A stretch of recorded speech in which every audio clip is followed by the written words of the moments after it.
niggas linking up. Trill niggas linking up. Link up, my nigga, let's link up. Ladies and gentlemen, welcome to another episode of The Link. Ladies and gentlemen, welcome to another episode of The Link Up. I am your host, Allin, Xander. And who I have with me today? This guy here thinks he's all that in Dirty V2K. This guy thinks he's all that on the podcast. This guy wants to take the podcast and just steal it. Take it all from me. So that guy happens to be Ron the Don.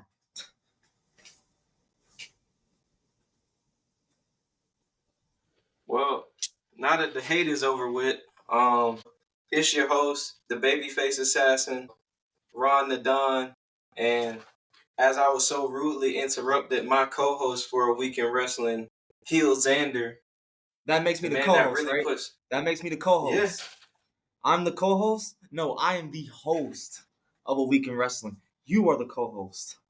And if you got a problem with it, you can see me in that square circle, buddy. As you can see, ladies and gentlemen, we on that type of time. I don't know what's gotten into them. Maybe I got to take a trip down the We on Wildcat. my type of time. That's what we on. We on my type of time. Xander time. Stay But tuned, yes, ladies and go gentlemen. ahead. Stay tuned. We on them games today. But, ladies and gentlemen, usually I don't get to AEW until later in the show, but we got to start off with the hottest news coming out of today. Shane McMahon. Yes, ladies and gentlemen, you heard me right. Shane McMahon was spotted in a meeting with Tony Khan.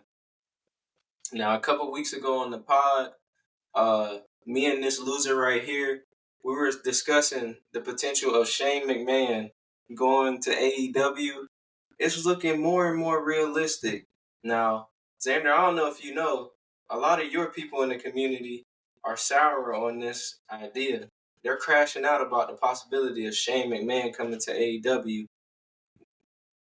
Well, I want you to speak for your people right now. What is your idea or your thoughts on this picture and this news breaking out today? Well, honestly, for starters, you call me a loser one more time, you're going to see a real crash out. But as far as Shane McMahon moved to AEW, I mean, hey, we all saw this coming. But that also opens a door. And that door also leads into your next title, which I'm pretty sure you're going to touch on. The fact that AEW can potentially put on a super show with the WWE. I mean, because look, at the end of the day, Shane and Triple H and Stephanie are family. Like, come on. They family at the end of the day. So, if you really think about it, the McMahons and the Levesques are going to be taking over wrestling if this deal happens. You know what I mean? So, we not going to say nothing yet because at the end of the day, it could just be them just in talks. Just because somebody's in talks doesn't mean it's official.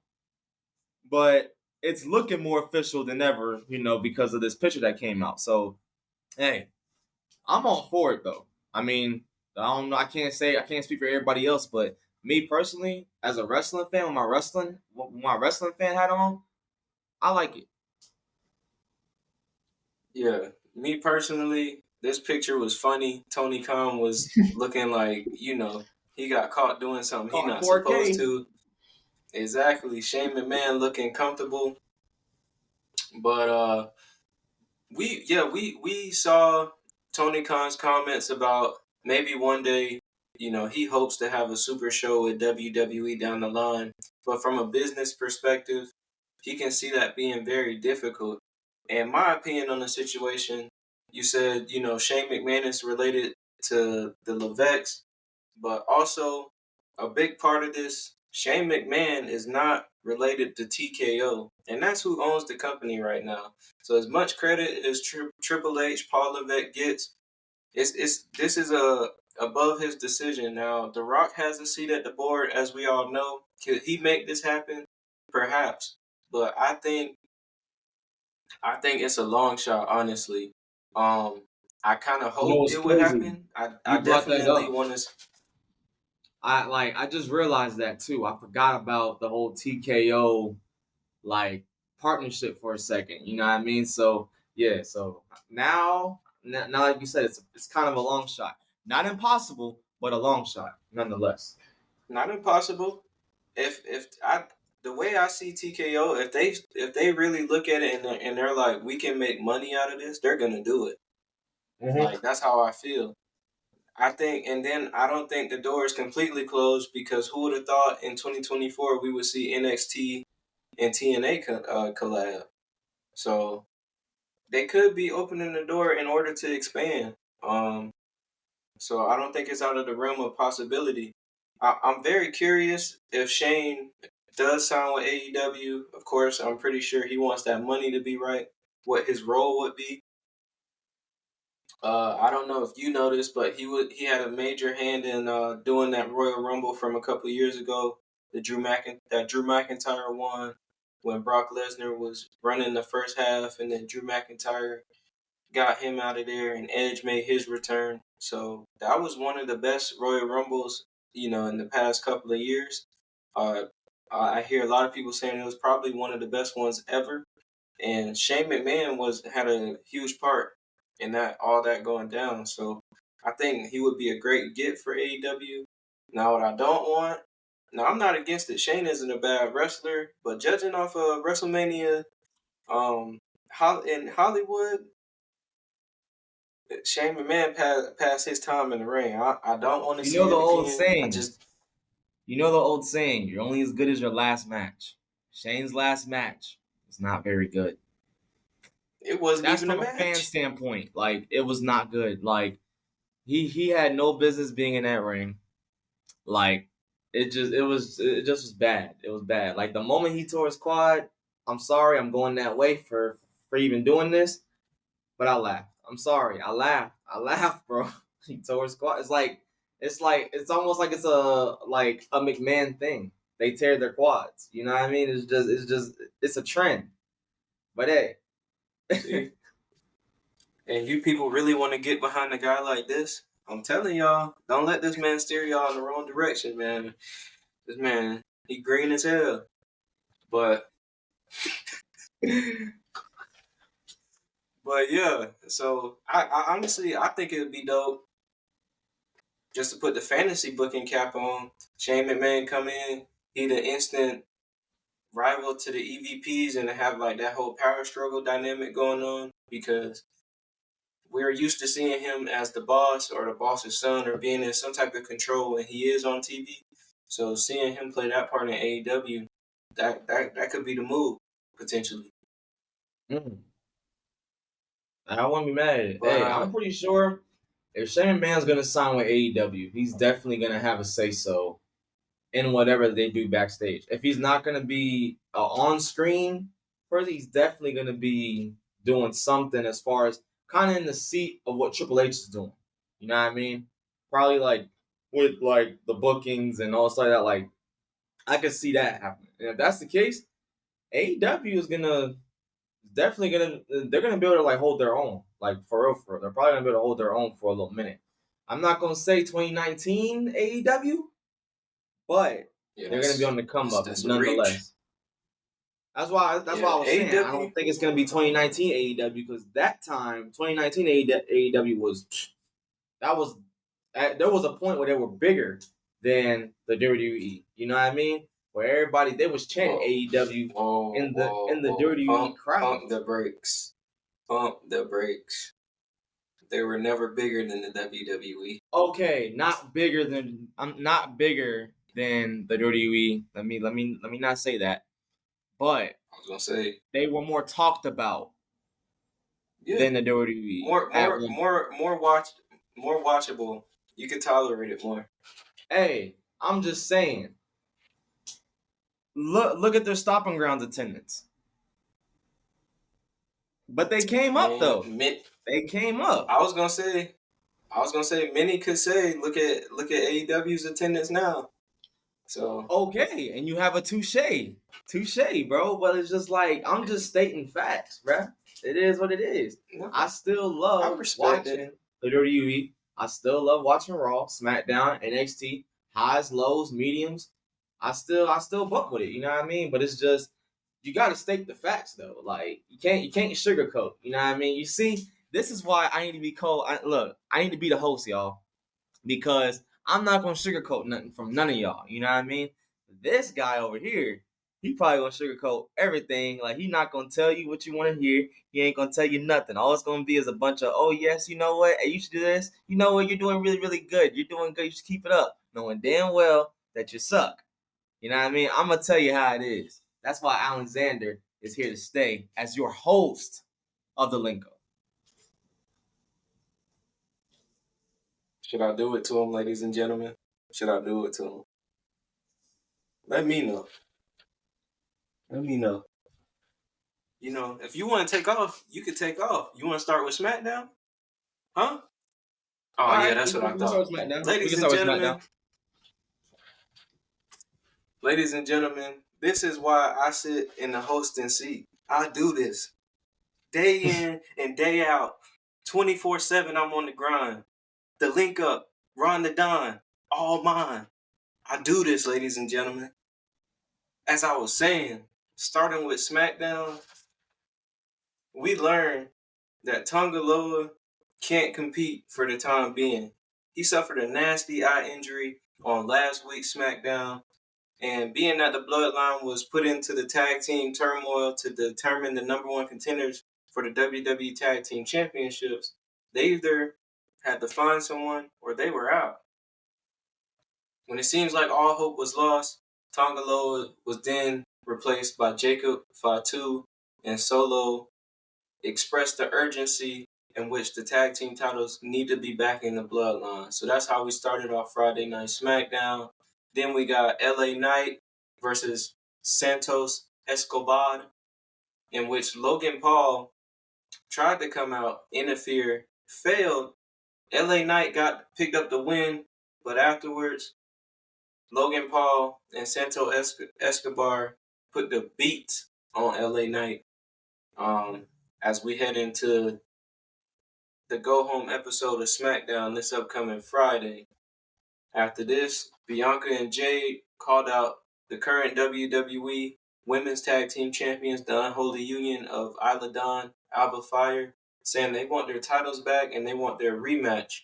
Well, the champs obliged by trying to attack them from behind, but Bianca and Jade, being the super women that they are, were able to counter this and stand on top at the end. So we found out that we'll be getting that tag team match on the go-home episode of SmackDown for SummerSlam.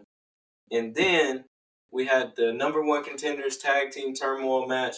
This match consisted of the Street Profits, Pretty Deadly, Apollo Crews and Baron Corbin, Berto and Angel representing Legado del Fantasma, and of course the aforementioned Bloodline with Jacob Fatu and Tama Tonga running the gauntlet and winning this match and becoming your new number one contenders. And they too will also get their title match on the go home show for SummerSlam of SmackDown.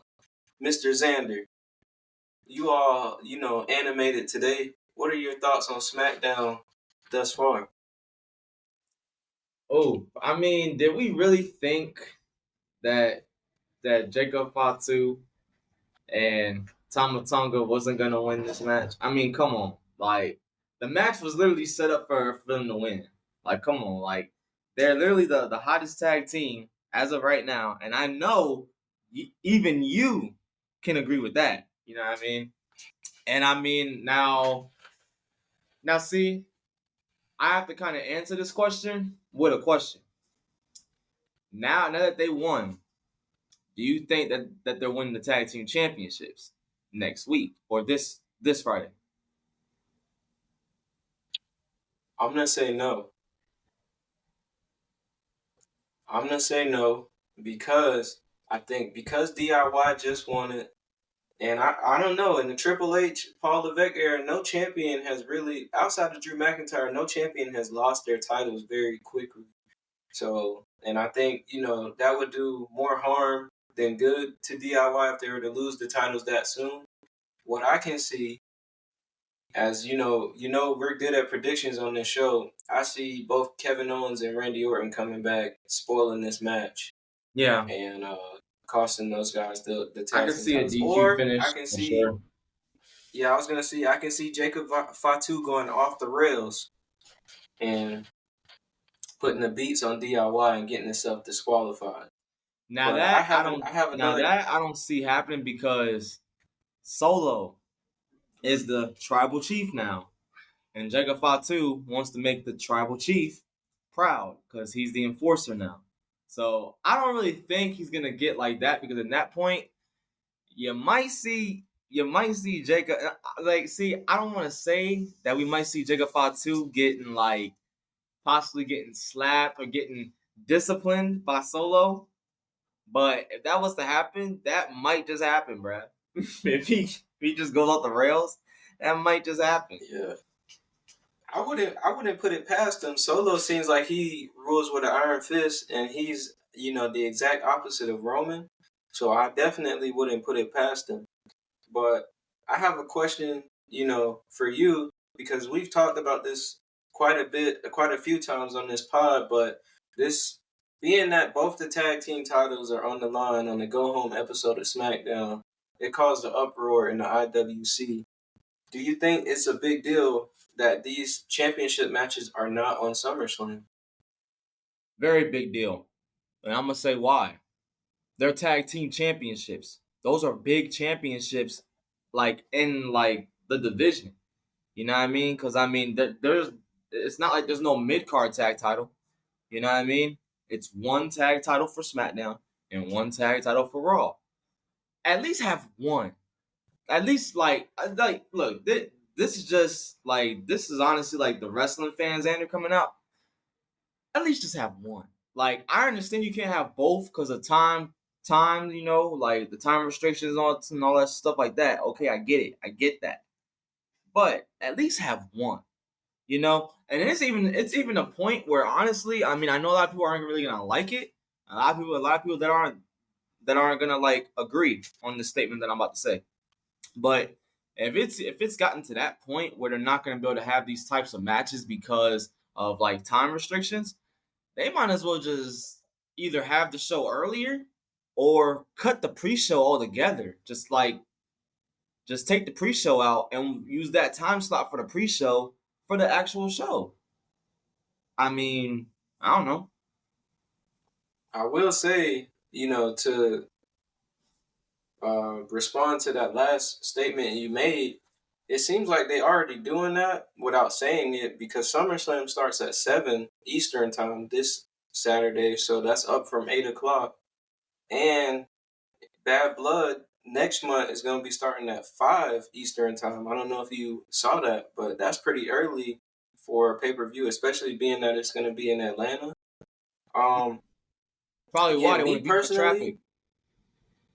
yeah, me personally, I don't see the big deal, and I'm going to tell you why.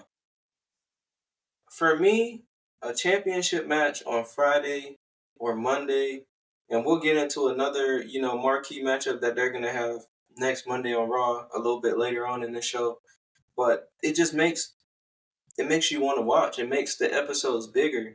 Now, if this match wasn't on SmackDown, would you really have something to look forward to, or would it be just the same old? Oh, this is the go home show for SummerSlam. Nothing special is gonna happen.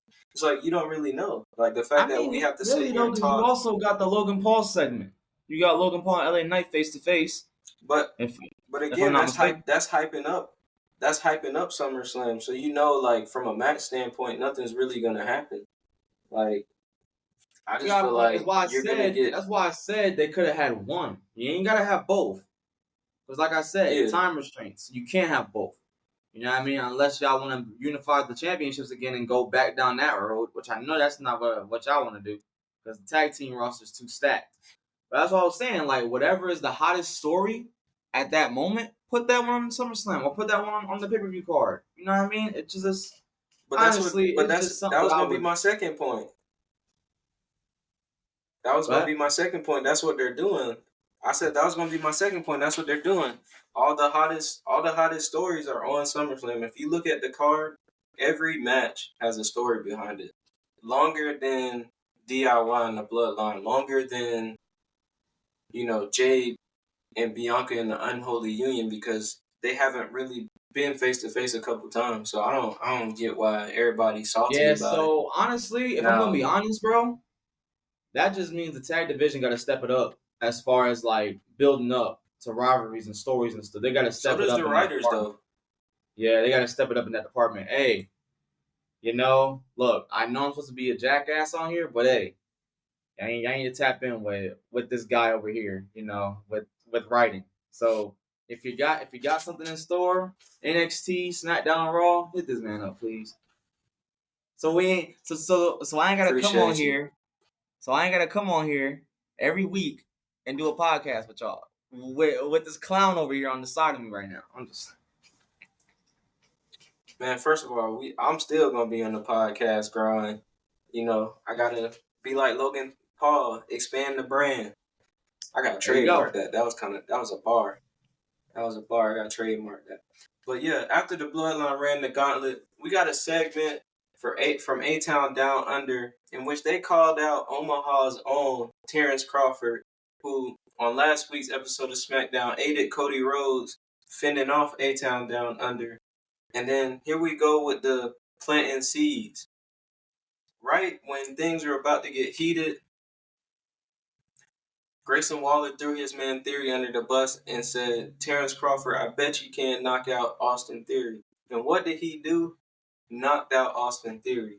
So here's another example of Grayson Waller putting his man in the line of fire and Austin Theory suffering from it. After this, we got a very heated Cody Rhodes while he was on tour in Japan, sitting down at a bar, challenging Solo to show up to this upcoming SmackDown, one-on-one, face-to-face, no bloodline, just the two sides, one-on-one, and we'll get to Solo's response later.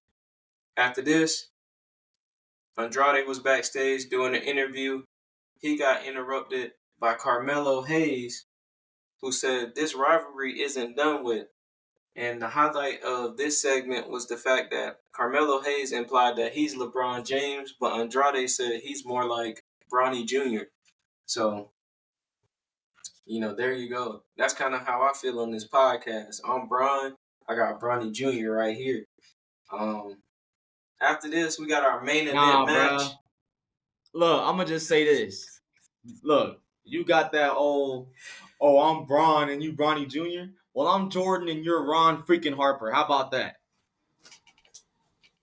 Hey, I got a chip either way. I'm a team player. I ain't got to be the star. How about this? I'm Kobe. I'm Kobe Bryant. And who can I say? Oh, okay. I'm Kobe Bryant and you're Sean Bradley. Man, I got my money in the NBA. I was able to provide for my family, still made a career. Yeah, I got That's another pod, bro. I defense. think you're breaking the fourth wall right there, talking about another topic right there, sir. You're kind of breaking the fourth wall, sir. You expanded on it, but we kind of both breaking the fourth wall right now with that. But anyway, let's not let this rivalry we got going ruin the show. I need you to show some decorum, show some camaraderie for the benefit of our audience. We got Nia Jax and Tiffany Stratton in the main event, defeating Bayley and Meechin in tag team action. Nia and Tiffany got the jump on Meechin as she was making her entrance to the ring, really making this a handicap match for the most part, and beating down Bayley on the 2-on-1. Meechin finally got to the ropes, but it wasn't enough. And the interesting thing about this match was that Nia Jax actually pinned Bayley. Now, this kind of makes me nervous because I'll get into my Summerslam predictions later. But usually when this happens, it's not repeated when championship match comes around. And to end the show, we could be wrong for the first time. We could. I want to be wrong, actually. So, hey, I already know where I'm going. Despite all of that, anyway, on my predictions, because I know what I'm going to see. Later then. But yes, sir. But to end off SmackDown, we got a decree from Solo, or not really a decree, but a statement from Solo. Back in his ominous room, sitting at the head of the table, Solo accepts Cody's challenge to meet one-on-one, face-to-face, no bloodline.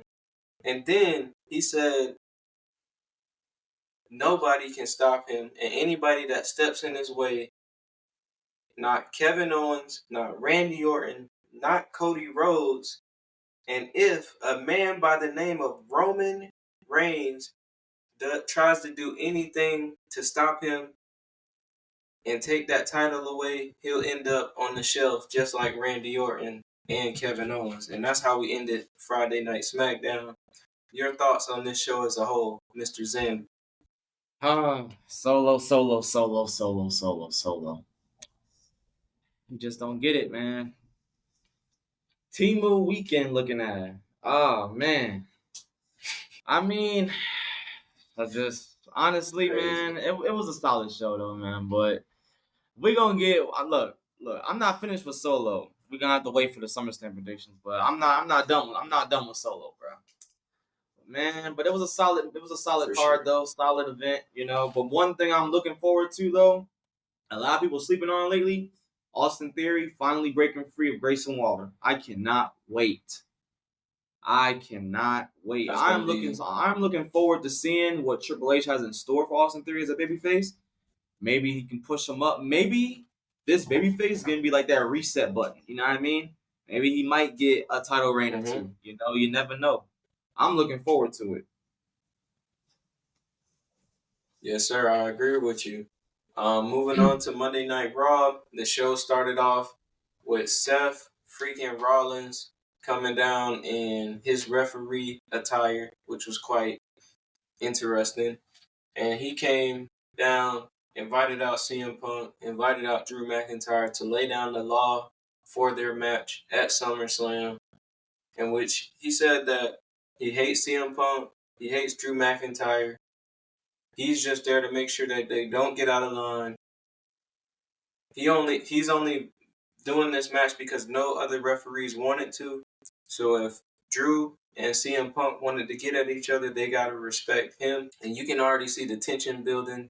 Drew McIntyre, being the man that he is, was trying to, go along with what Seth was putting down, basically trying to talk him up some and say that CM Punk is the problem. But Seth wasn't budging, and CM Punk said that he doesn't want or need Seth Rollins' help in this match, so he doesn't want him to be involved. And this is setting up for a highly anticipated match and showdown at SummerSlam. As a side note, Drew McIntyre is the king of trolling right now. If you didn't see it by now, Drew McIntyre was spotted this past weekend flicking up with Jack Perry from AEW, somebody who CM Punk has incredible history with. Cry Me a River. So Drew McIntyre is definitely on his A game. After this, we shot backstage. The Judgment Day clubhouse was ruined. Dom really, struck a chord with Liv Morgan. She's on demon time, and she's tearing everything to shreds. Then, after this, we got the Creed brothers, Julius and Brutus Creed.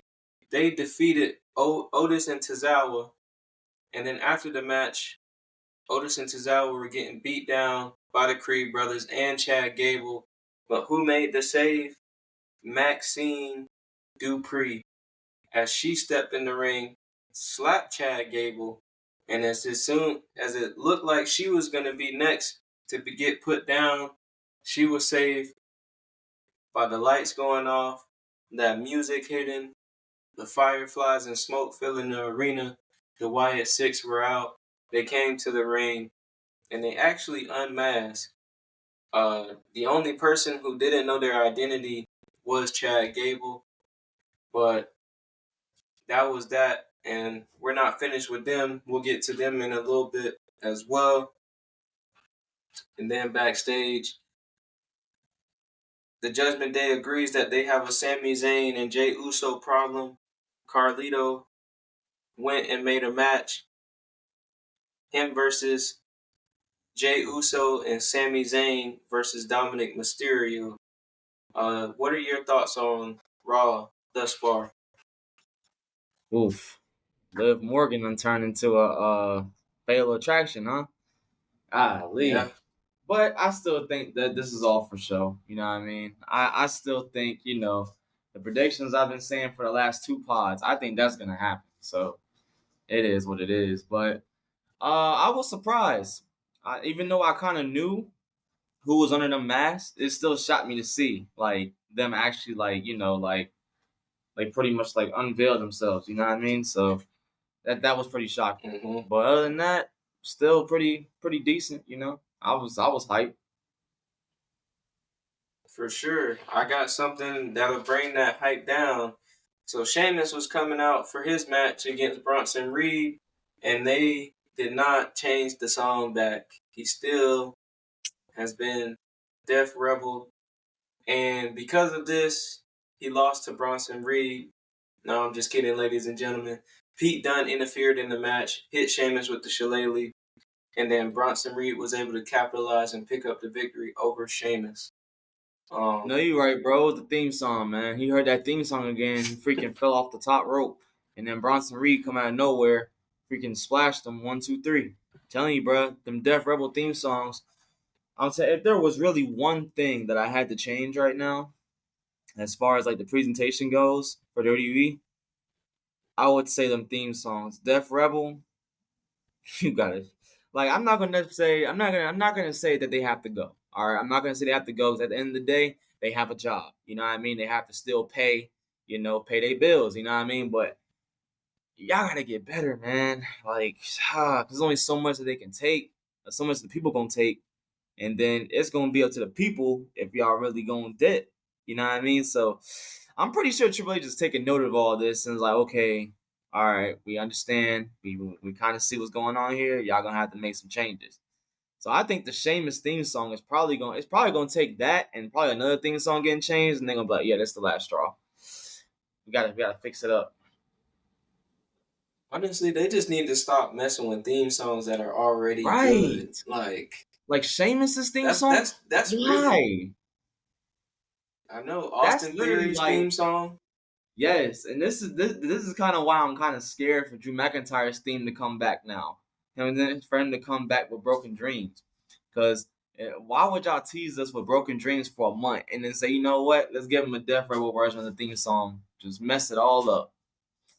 Ah, man, oh man, oh man. Not everything can be Some good. things never change. Not Yeah, everything can be but I good. will say, who knows? Once that Netflix money hit, they might get way better quality themes. Who knows? They ain't to bring back the bro. But They ain't to after bring back this, the Jim Johnson kind of themes, bro. they need to bring him back in general.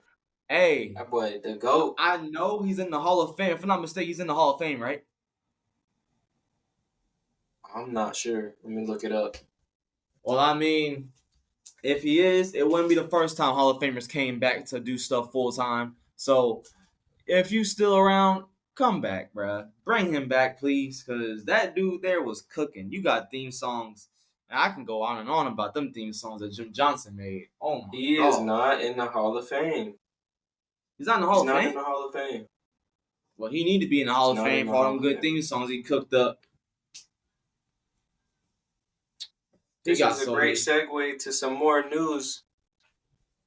Speaking of Hall of Fame, Jeff Hardy revealed that he actually cried because he declined WWE's Hall of Fame back in the day because they were going to put him as a solo entry, but he declined because he only wants to be inducted with his brother as the Hardy Boys. So not 2 rings, he only wants 1 ring, and that's with his brother Matt. If you don't know, Jeff Hardy by far is my favorite wrestler of all time. He's the GOAT to me. So, did this make Jeff Hardy more of the GOAT in your eyes? Or is it just me? I mean, it's not selfish of him. So I do appreciate him not being selfish because he wants to go in the Hall of Fame with his brother. Because then again, you gotta think about it. He came in with his brother. and he's possibly going to walk out with his brother. So he wants to end off his career in the Hall of Fame with his brother. So it only makes sense. So it's a bold move to decline it, and I'm pretty sure Matt Hardy would have understand if he did accept it. But it just shows the type of character he has, like in real life, to not take the Hall of Fame if his brother was not in. Yeah, I definitely agree, and I don't know what it is with WWE and like their lack of love for like Matt Hardy and Christian, because yes, Edge and Jeff stood out, but Matt and Christian had their part too, and if they were booked right, like that angle when Matt Hardy first came back and he got into it with Edge and Lita, like he was on fire. If he would have came out in that rivalry, Matt Hardy could have been in the main event. And same thing with Christian. You see everything he's doing in AEW now. You saw he did it in TNA. So I don't know why even now to this day WWE is still sleeping on them. But that's a whole nother pod discussion. Back to That's Monday Night Raw. another day, yeah. Back to Monday Night Raw. Jey Uso defeated Carlito in one-on-one action. And even though I said back to Monday Night Raw, we got to get into this. Again, Rikishi on this podcast has expressed his displeasure with the booking of Jey Uso and how he's not in no type of real storyline. And the story for him right now is that he wants to get with mommy. And Rikishi saw this as offensive, being that Jey in real life does have a wife and everything. Rhea's married and feels like he deserves better. Now I know, I'm on the Jey Uso hype train. You're on the Jey Uso hype train. What are your thoughts on Rikishi's comments? Is it fair? Now, I'm pretty sure Jey Uso, like, he discussed this type of stuff with his wife already. I'm pretty sure there's already a discussion there. Because Jey Uso, I want to say, and I could be wrong, because I don't work there, nor am I a booker. I don't know, if, like, he has any say-so in storylines, whether he can decline it or accept them. So, I guess it just goes as far as that. Like, we just don't know whether he accepted it or if he had the opportunity to accept it or if he went over it. But I'm pretty sure no matter what, he went over this storyline with his wife. You know what I mean? So it's not something that's like, they're not even doing nothing on screen anyway. They're just playing around. They're not even like doing nothing like, physical and nothing like that. Not like no Dom and Rhea Ripley or she licking on him like a damn dog. But you know what I mean? But that's another thing. But like, it's just like, I'm pretty sure he discussed this with his wife. So I ain't gonna lie. Rikishi, the last comments that you said, you hit on the mark with them not pushing him right. But you kind of missed with this one. You kind of missed. I'm not gonna say you did miss, but you kind of missed. Like, you're like right there. You kind of missed it, like right there. You missed.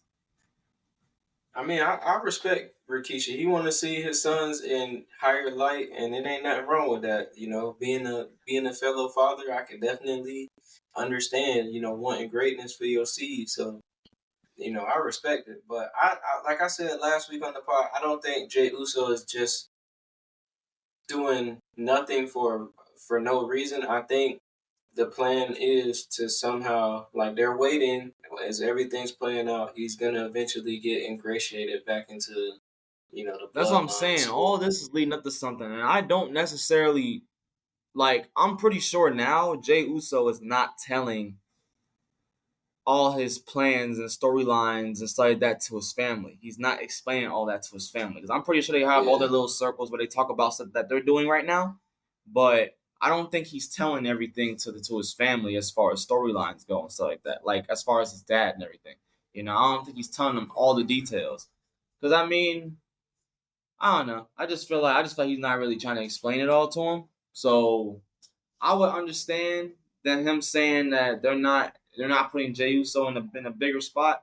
But in reality, you don't know what Triple H's got in store for him. Maybe Triple H's got something bigger in store for him. Like I said, was an OG Cody crybaby. So hey, I had to sit for a whole year after Cody Rhodes lost to Roman Reigns in WrestleMania Hollywood and I had to wait a whole year to wait for him to finally finish the story. I'm gonna keep bringing up this analogy just because it just makes sense with Jey Uso. Like we gotta just wait, yo. And I'm confident in the wait. I am confident in the wait. Yeah, definitely. And like I said last week on the pod, being that the Judgment Day has a Sami Zayn and Jey Uso problem, I definitely think he has another tag title run in his future. But back to Monday Night Raw, we had the team of Shayna Baszler, Zoe Stark, Sonya Deville. They definitely got to get a name because it just make it easier on me. They took out Zelina Yes. backstage, took out her arm.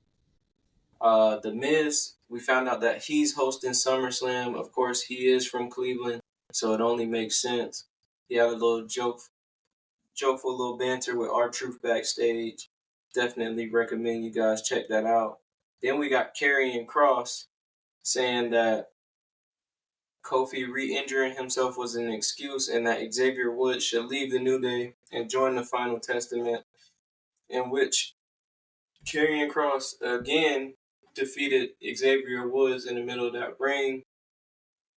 After this, we got a promo from Liv Morgan vowing to make Rhea and Dom's life a living hell, and it starts by defeating Rhea at SummerSlam and completing the revenge tour and retaining her championship. Then we got the match between Sami Zayn and Dominic Mysterio. This, of course, ended in DQ. The Judgment Day actually interfered. Jey Uso came out to make the save, but it didn't matter because Braun Breaker came out, attacked Sami Zayn. But Sami Zayn was on his P's and Q's and actually gave Braun Breaker the boot by the end of things. After this, we saw a little video package from the Wyatt Six, this time starring Dexter Lumis, who the internet is going crazy about, saying he looks so badass. And Dexter Lumis, being that he plays the part of Mercy the Buzzer in the Wyatt Six Collective, he told people when they see him, they should run. A callback to Bray Wyatt, of course. And then after this, we saw that for next week on Monday Night Raw, Chad Gable demanded a matchup between Chad Gable and the Creed brothers and the Wyatt Six, and that will be taking place on Monday Night Raw. So that's another match to look forward to that is not on SummerSlam. Now that one I do think should have been on SummerSlam. And then after this, we saw again the team of Stark, Baszler, and Deville defeat Lyra Valkyria, Kaden Carter, Katana Chance, and then we got the return of Damage Control, who ran off Stark, Baszler, and Deville, and they're back. And next week we will also be getting Dakota Kai versus Sonya Deville. And in our main event, after calling all the Judgment Day street trash, the Ring General, Gunther, defeated Finn Balor in the ring via tap out, had him in the sleeper hold. Even when the bell rang, he did not want to release. And Monday Night Raw ended once Damian Priest came out and beat the living hell out of Gunther all the way until Raw went off air. And that was Monday Night Raw, ladies and gentlemen. Man. Your thoughts? Ooh. One thing that I'm gonna say. If Stark, Baszler, and Sonya don't have a tag team name, bro, we're gonna have to just come up with one. Look, this is what we're gonna do. We gonna spin the wheel. And whatever that wheel land on, that's gonna be their tag team name until they come up with a name, bruh. Because their names is too long to just be saying it like that, bruh. Zoe Stark, Shayna Baszler, Sonya Deville, man, that's like, bro, no, that's too much time. We're not doing that. That's time that we cannot waste. So we are coming up with a tag team name for them next week if they ain't got one. Say less. I like that idea. But yes, Dexter Lumis, I think people are sleeping on him like more than you think. And honestly, he gonna do some damage in the Y6. He is. Yeah, I definitely thought that was a good go home episode of Monday Night Raw for SummerSlam. Wait a minute, sir. You didn't let me ask the question. What are your thoughts, Mr. Co-host, on Monday Night Raw? like I just said, I thought it was a pretty good go home show for Monday Night Raw. I'm excited for SummerSlam, which I want to get into these SummerSlam predictions. And Already. we're going to start with the Intercontinental Championship match. Champion Sami Zayn defends his title versus Braun Breaker at SummerSlam. Who you got winning this match? Braun. I I'm in can't agreement unless there. it's outside interference. I see Braun winning because it's no way that they have him lose again at another pay-per-view, especially as big as SummerSlam. Like, come on. And I honestly think with Sammy dropping this IC belt, it's gonna open the door for the tag team titles with Jey Uso, like you were saying. Mm-hmm. So it ain't gonna be all bad for Sammy, but I think this chapter of being Intercontinental Champion, I think this chapter is coming to an end very soon, and I think it's coming to an end at SummerSlam. I definitely agree on that. Ain't no way Braun Breaker is going into SummerSlam and losing 2 PLEs in a row. The next match for the United States Championship, champion Logan Paul defends against L.A. Knight. Give me LA Knight, but there's gonna be some outside interference, and I think outside interference is gonna come from Andrade and Carmelo Hayes. Because you gotta think about it. LA Knight still has a little program going on with Carmelo. It's there somewhere. So I mean, if they really wanted to pull that trigger, they can. And then possibly down the line, give us a banger fatal 4-way match. Like, goodness gracious. That match will feed families, yo. Andrade, Carmelo, Logan, and LA Knight? Come on, man. That's like match of the night right there. You could put that on SmackDown. I wouldn't even care. Like, it's gonna cook. Now this is why I'm picking Logan Paul. I feel like for some way, somehow, being that they're in Logan Paul's hometown, he's not gonna lose. And I could potentially see somebody like Jake Paul getting involved, costing LA Knight the match. And then WWE is going to piss off a lot of fans. And then it's going to lead, like you said, I was thinking the same thing, a fatal 4-way match with all 4 guys. That way, LA Knight doesn't beat Logan Paul clean. He pins somebody else and get the championship. So that's why I think Logan Paul is actually going to win at first. And then at Bad Blood, LA Knight takes it. But that's just me. You know what? I'm gonna pull my reverse Uno card. I don't usually do this, but I'm gonna pull my reverse Uno card. Give me Logan Paul. Dang, I convinced you. But you can possibly give me that same finish though. I'll take the same finish. But I give get me what Logan you Paul. said. Then we got the Women's World Championship match. Liv Morgan versus Rhea Ripley. What are your thoughts on this? All right, we're gonna do this thing. When we see our predictions after 1, all right? I'm gonna count down. 3, 2, 1. Liv Morgan. Rhea Ripley. All right, explain your case. I'm gonna explain mine. Kind of like the same thing with the Logan Paul thing. I think Rhea Ripley wins. She wins, becomes like a tyrant.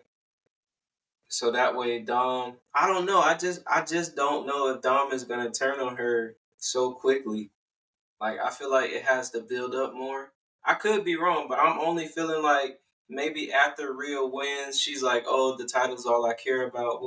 And then Dom and Liv start to, like, connect on the low. But I could be wrong. Actually, no, I take that back. Because I'll take that back. Uno? Yeah, I take that back because I just thought about how the World Heavyweight Championship match could play out. So give me Liv Morgan. Exactly. Yep. I mean, hey, I'm just look. I'm gonna just be real. I don't think a lot of championships are gonna change at SummerSlam. I'd say maybe two, if even two. Probably one is gonna change. But Well, but look, for the people watching, I'm not even gonna waste my breath on why I think Liv Morgan's gonna win. If you want to see why I think Liv Morgan's gonna win, go watch the last two podcasts. Stop being lazy and watch the podcast, and you'll see why I think Liv Morgan's gonna walk out women's World Heavyweight Champion. ladies and gentlemen, in nicer fashion, we would appreciate it if you watch the last couple of podcasts, as it further explains Mr. Xander's point. You gotta clean it up a little bit. No, I ain't trying to get no dislikes because you. I like how you literally said that in Times New Roman. You said that whole phrase in Times New Roman, bro. Italics and everything. Bold, italic, like everything, that. bro. I'm What fancy you with put it. on there? The what font you put on there? The 12 font too? 12 size font? Yeah. Yes, sir. We don't do no 14s, no Calibris, none of that. But See, the next match. that's why Xander needs to be the host. I keep it real. You know what? Next week. You better get your study on too. My job not easy now. Next week. Alright. But the next match, the WWE Women's Championship, Bayley and Nia Jax.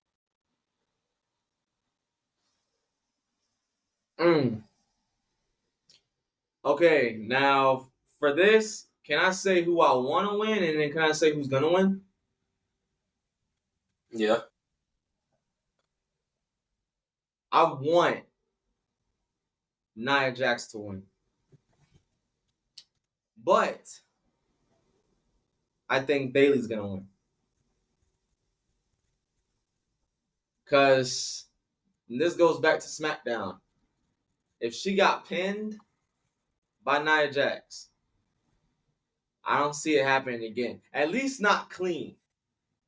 So this is a situation where I want to be wrong, but hey, who knows? Maybe they play their cards right. She wins the match, but doesn't walk out champ. If you know, you know.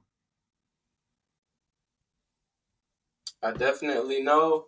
And that's why I'm going to go Bayley because I think Tiffany will come out and distract, but she won't successfully cash in, costing Nia Jax the championship. And that's why I picked Bayley. So you think she's not going to successfully cash in, meaning she's going to cash it in and lose, or she's going to just cash in, try to cash in, but she's going to get cash in bombarded? and then take it back. Cause like once it looks like she's gonna cash in, I feel like Nia Jax is gonna come to like, what are you doing? And then Bayley gonna get the victory, kind of like that. Yeah, That's how I see it happening. The World Heavyweight Championship match: Damian Priest versus the Ring General Gunther.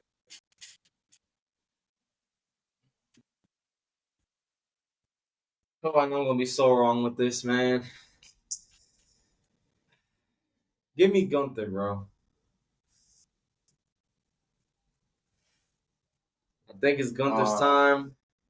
Not only is it Gunther's time, but I think there's gonna be a falling out in the Judgment Day.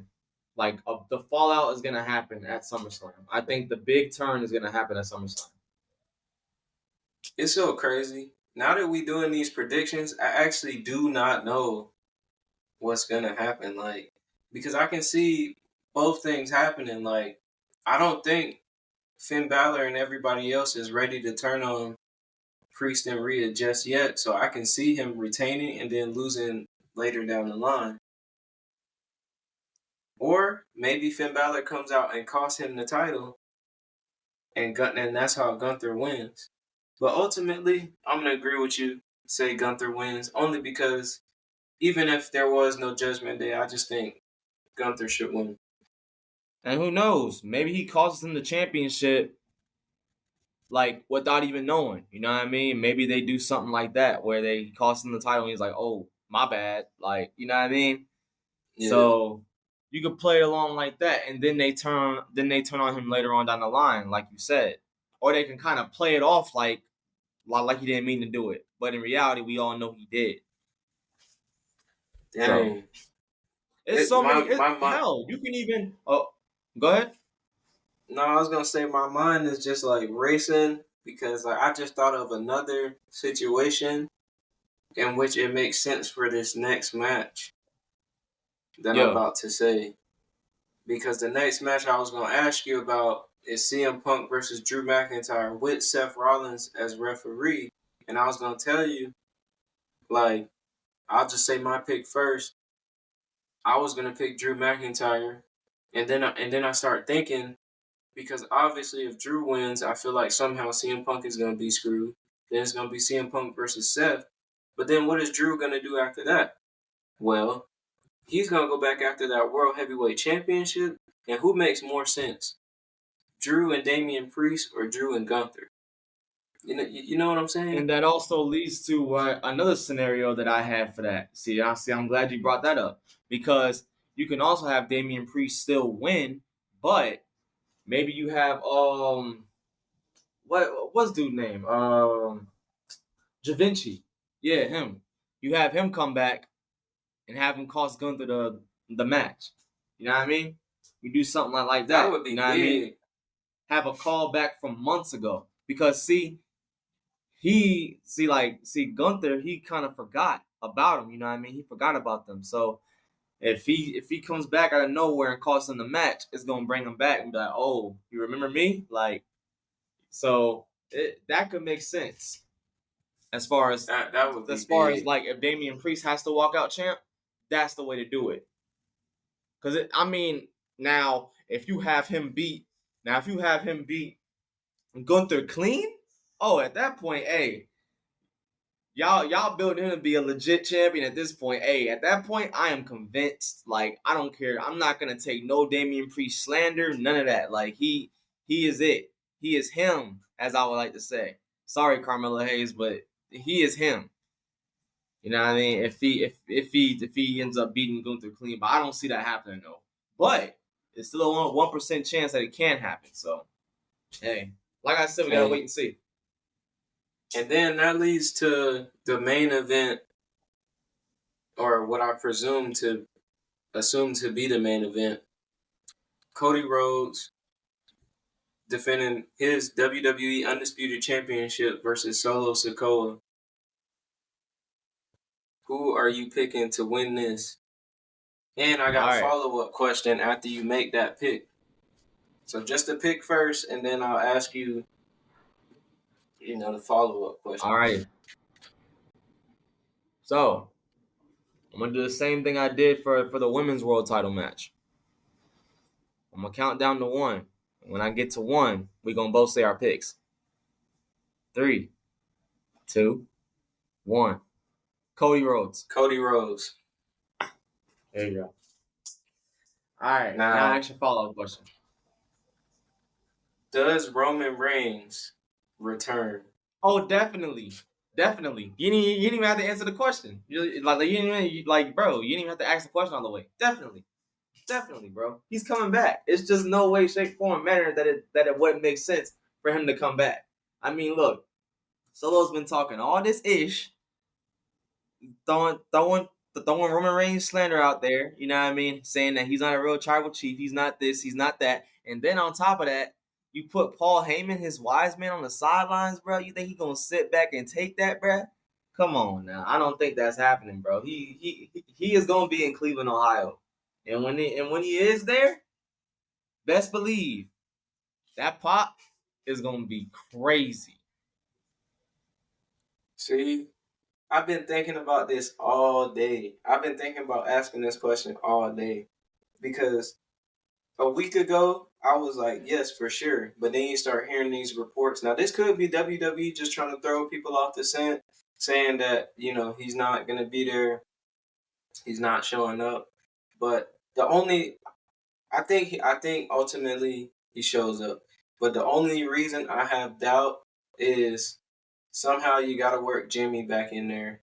And it's like, I don't know if Roman comes back first with nobody by his side and tries to take them all on by himself. Now, he could do that, try to, assume leadership over the rest and they don't follow. But then it's like, where does Jimmy come in? How do you incorporate Jay and Sammy, like, or if Now, they're see, incorporated at all? now this is the thing. I said he's coming back. I didn't say he was going to end off strong. Now, he can come back. He might get overpowered, though. We don't know. That's why I said this is one of those things where we got to wait and see, because they can put up something where, because look, the last time he came back at SummerSlam, how was he? You seen him, he was like freaking like just overpowering everything. Overpowered The Fiend, overpowered Braun Strowman. He was just this whole new person.